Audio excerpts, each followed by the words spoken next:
Viva Voz, com Vera Magalhães.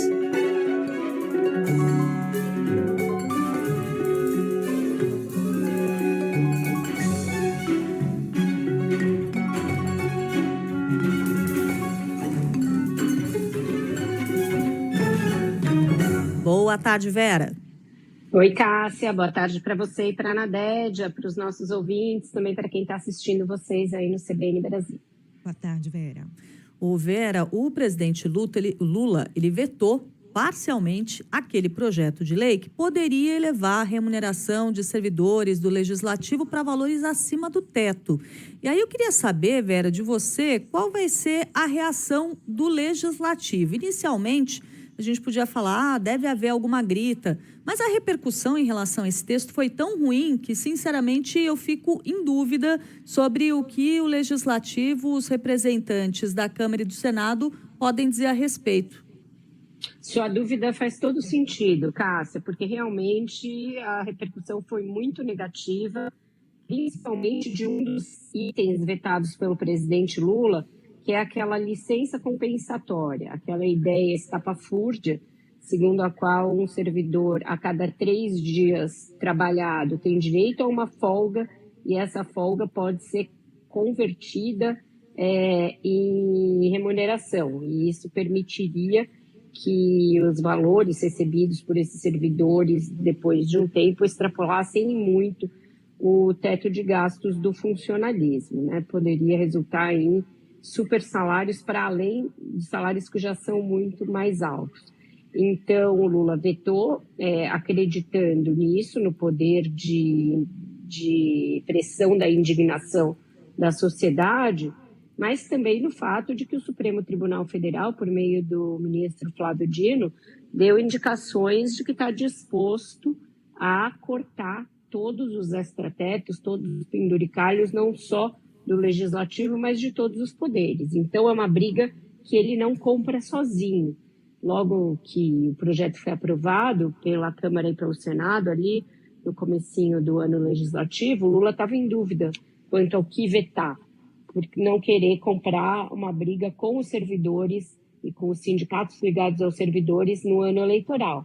Mas a indignação e a reação do Supremo deram força para que o presidente levasse adiante os vetos. Então, além dessa licença compensatória, ele vetou também um aumento escalonado para os próximos anos, manteve o desse ano de 9%, mas vetou o restante dos próximos anos e vetou também uma regra de correção da questão da aposentadoria que colidia com a reforma da Previdência feita no governo Bolsonaro de 2019. Então, para todos esses vetos, ele está bastante calçado do ponto de vista do que o Supremo deve entender caso a coisa caia lá. A reforma da Previdência ela é uma emenda constitucional, então o projeto de aumento salarial não pode afrontá-la.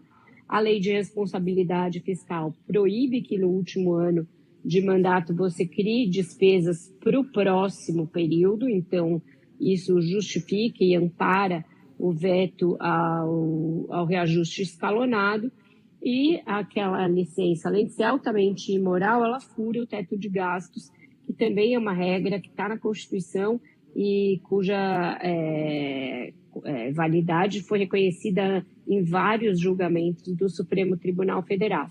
Então, o Lula está mais ou menos amparado para esses vetos. O fato de não vetar integralmente faz com que ele não colha tanta impopularidade junto aos sindicatos e fica mais difícil para a Câmara e para o Senado derrubarem esse veto. Tem muitos vetos que estão lá na fila que devem ser derrubados em outras matérias, mas para esse, a Câmara e o Senado talvez tenham muita dificuldade em derrubar, mesmo porque, se derrubarem, o Supremo deve restabelecer essas restrições, Cássia.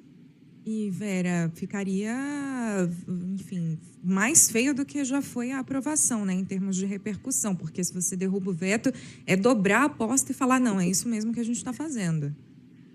Muitas vezes a gente tem visto essa configuração do Congresso fazer isso, Naded, em temas impopulares para a sociedade, mas que são importantes para ele do ponto de vista da autopreservação dos seus mandatos e também para ficar bem com os servidores.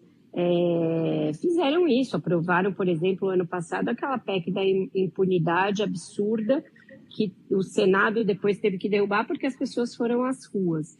Então, essa antena para o que a sociedade tolera ou não em termos de abusos, ela está meio quebrada no Legislativo. Mas agora, o que vocês falaram, esse reajuste, essa licença, tudo isso foi amplamente condenado e ninguém vai querer chegar nas urnas, chegar no seu eleitor em ano de eleição e ter que ficar explicando esse tipo de coisa. Então, acho que agora eles podem sim adotar uma postura mais comedida, mais ali um pouquinho mais atenta pelo fato de ser ano eleitoral.